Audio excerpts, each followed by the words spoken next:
لوگ بھوکے ننگے ہوں. انہوں نے 2 سالوں میں 11,000 ارب کا قرضہ لیا ہے. یہ جو ہے بیانیاں دیتے دیتے ہم کشمیر ہندوستان کو دے بیٹھے ہیں. یہ جدوجہد اور کامیابی ہے تو معاف کیجئے.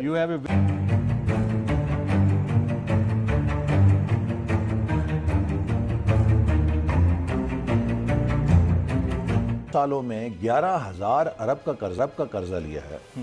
سارے کا سارا خسارے میں جھونک دیا. کوئی آپ مجھے بتائیے ملک کے اندر ایک اینٹ لگی ہے, کوئی ایک نیا پروجیکٹ شروع ہوا ہے, جو پچھلے چل رہے تھے وہ بھی مکمل نہیں ہو رہے. تو یہ قرضہ کون اتارے گا؟ یہ ان کے بعد جو اگلی حکومت آئے گی اصل تو پھانسی کے پھندے پہ وہ ہوگی جو عمران خان صاحب کے قرضوں کا حساب دے گی کہ جس قرضے نے کوئی پیداواری صلاحیت ملک کی نہیں بڑھائی بلکہ سارے کے سارے خسارہ پورا کرنے کے لیے لگا دیے. ڈیڈ لونز ہیں یہ. These are not productive loans.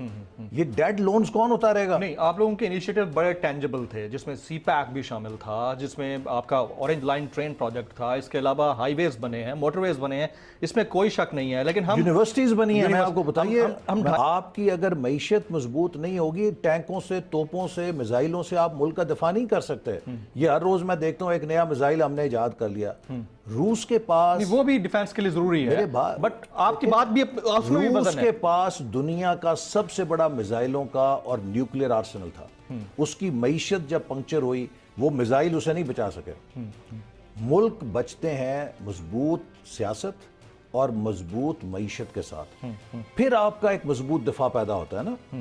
خالی اگر آپ کہیں جی ٹینک توپ میزائل بنا کے ہم ملک کو بچا لیں گے, نہیں. لوگ بھوکے ننگے ہوں, عوام کے اندر آپس میں ایک دوسرے کے دست و گریبان ہو, سیاسی انتشار ہو, سماجی انتشار ہو, ملک کانفلکٹس کا اندر ہو, کیوٹک حالات ہوں, تو اس میں تو آپ کا دفاع نہیں بن سکتا. کہ اصل بات یہ ہے جمیل, میں پھر یہ کہوں گا, بڑے سنجیدہ حالات ہیں. پاکستانی ریاست کی اکانومی جو ہے میل ڈاؤن کر رہی ہے. ہم قرضوں کے دلدل میں پھنستے جا رہے ہیں, گروتھ نہیں ہو رہی. اور ہمارا اصل مسئلہ گروتھ ہے. گروتھ آتی ہے کانفیڈنس اور سینٹیمنٹ سے. جس قسم کی قیادت اس وقت ہمارے اوپر مسلط ہے, جو یہ کہے کہ ہم ٹھیک ہیں باقی سب ڈاکو ہیں, ملک ایسے نہیں چلتے. پولرائزیشن سے آپ سٹیبلٹی نہیں لا سکتے. ایک ایسی قیادت جو مینٹلی اپنے آپ کو کسی ایک سمجھے کہ بہت ہائر پیڈسٹل پہ ہیں, باقی سارے اس ملک کے غدار ہیں, چور اچکے ہیں, اس طرح ملک نہیں چلتا.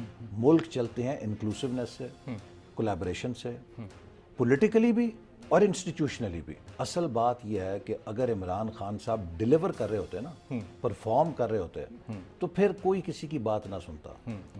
اس وقت مسئلہ یہ ہے کہ ان سے گورننس ہو نہیں رہی. خود مان گئے ہیں کہ ہمیں تو پتہ نہیں چلا 2-2.5 سال کی حکومت کیسے چلانی ہے.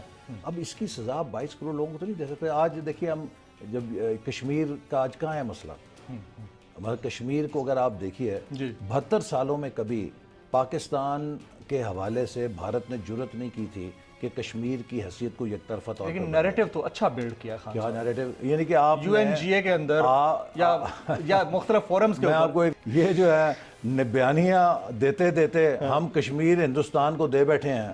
یہ جدوجہد اور کامیابی ہے تو معاف کیجئے. You have a very good sense of humor by the way.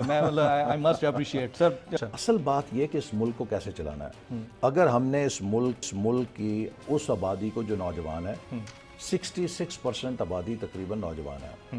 22 million new jobs آپ کو چاہیے ہر سال ان لوگوں کے لیے جو جاب مارکیٹ میں آئے.